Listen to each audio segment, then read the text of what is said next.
Para romo, frater, suster, bapak ibu, saudara-saudari yang terkasih, orang Farisi itu kalau bertanya nggak usah ditanggapi. Maka ketika ditanya atau bertanya kepada Tuhan Yesus kapan kerajaan Allah itu datang, maka dengan singkat Tuhan Yesus mengatakan kerajaan Allah sudah ada. Artinya apa itu? Tuhan Yesus mengatakan demikian. Ya, saya tidak mau menanggapi bagaimana reaksi orang-orang Farisi, tapi saya lebih senang menanggapi sabda Tuhan Yesus itu, sebab sesungguhnya kerajaan Allah sudah ada di tengah-tengahmu. Kerajaan Allah itu sudah ada, sudah datang, sudah hadir di tengah-tengah kita. Lalu kita mau melihat bagaimana itu hadirnya atau datangnya atau adanya mewujudnya kerajaan Allah.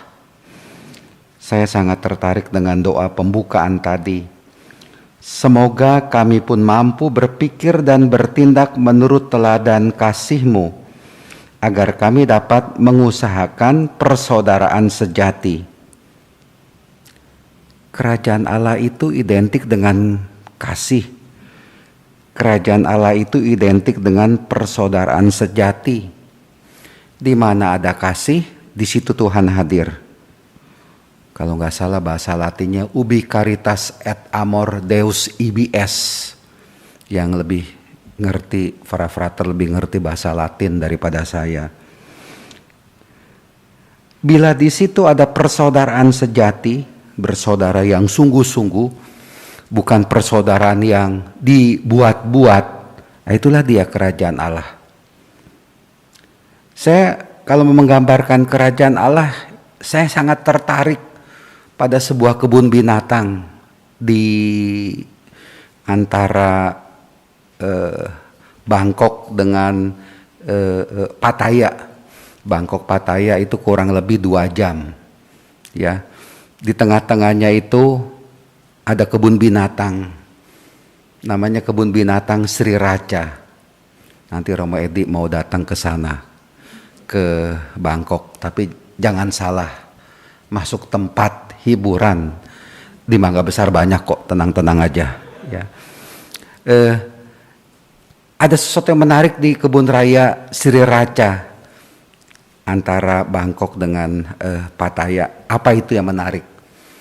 Sungguh membuat saya kagum. Apa itu? Ada induk macan besar, ya. Itu dikelilingi di kandang itu ada induk macan dan ada beberapa ekor anak babi. Apa yang terjadi biasanya kalau macan ngelihat anak babi, diterkam dimakan. Tapi ini enggak saling cakar, enggak saling gigit, enggak saling membunuh, bertikai. Enggak. Lalu sebaliknya ada induk babi dengan diikuti sama beberapa anak macan yang masih bayi-bayi itu kelihatannya. Dan kedua anak ini yang kecil-kecil ini entah anak babi entah anak macan. Anak babi ini nyusu ke induk macan. Anak-anak macan ini nyusu ke induk babi tanpa pertengkaran. Dan kelihatan tenang gitu ya. Dan ada lagi di tempat yang lain, di situ ada babi, ada kambing, ada anjing, ada macan, jadi satu. Dan tenang-tenang saja, nggak ada pertikaian, tidak ada saling membunuh. Binatang rupanya mengajari kita mengenai damai, tapi manusia susah untuk bisa damai satu sama lain. Ya, mungkin kita mesti belajar dari binatang-binatang itu. Ya, bukannya binatang itu belajar dari kita, tapi kita yang mesti belajar dari binatang. Betapa rendahnya manusia sebenarnya. Ya, manusia itu dipermalukan oleh binatang. Kita suka merendahkan binatang. Belajar dari binatang mengenai damai. Yang saya mau katakan itulah dia kerajaan Allah. Ada damai. Ada kasih, ya, ada persaudaraan sejati. Itu kerajaan Allah. Dan kerajaan Allah itu baiknya juga muncul. Saya tidak mau berteologi mengenai kerajaan Allah yang tinggi-tinggi nanti nggak nyampe, intinya itu kita nggak dapat. Wujudkan kerajaan Allah itu dalam rumah tangga, dalam keluarga, di tempat Anda kerja, dalam keseharian Anda.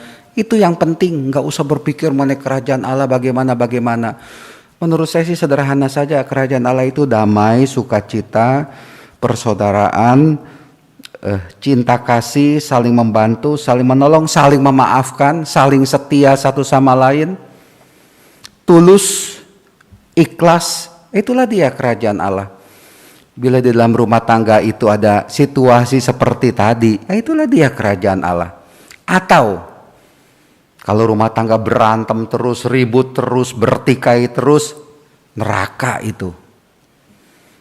Kalau kita berhadapan dengan orang lain, sesama romo, kita punya pandangan negatif kepada frater kita, juga punya pandangan negatif, sesama rekan romo saling menindas, ditindas atau diperlakukan seperti itu kepada umat, kepada karyawan juga seperti itu. Itu yang kita wujudkan neraka itu. Ya pokoknya dalam kehidupan ini mana yang kita wujudkan? Kerajaan Allah atau neraka itu? Kalau saya sih lebih baik walaupun saya orang bodoh, biasa-biasa saja, juga ya lebih hebat daripada frater romo-romo yang lain.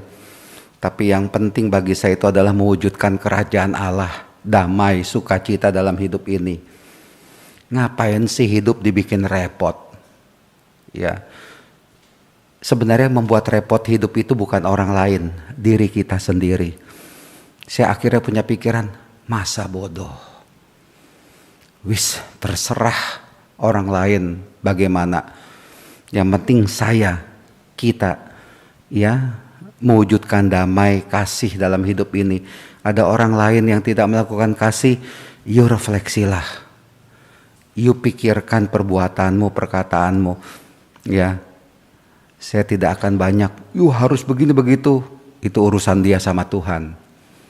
Tapi yang penting adalah diri kita sendiri, saya sendiri bagaimana itu menciptakan kerajaan Allah, menciptakan damai di dalam hidup saya sendiri, kita semua, Bapak Ibu yang menjalani hidup berumah tangga, bagaimana mewujudkan kerajaan Allah itu di dalam keluarga, di tempat di masyarakat Anda berada, di tempat kerja Anda, para suster, para frater itu mewujudkan kerajaan Allah di komunitas Anda masing-masing. Nah, itulah dia. Benar kata Tuhan Yesus, kerajaan Allah sudah ada di tengah-tengah kamu. Masalahnya adalah kita sudah menikmati kerajaan Allah itu atau belum. Menikmati damai, sukacita, kasih, persaudaraan, setia, ikhlas, saling membantu, saling menolong, saling memahami, bijaksana satu sama lain. Itulah yang paling penting dalam kehidupan kita. Mari kita di satu pihak bergembira karena kerajaan Allah itu sudah ada. Dan mari kita menyebarluaskan kerajaan Allah itu dalam kehidupan kita sehari-hari. Amin.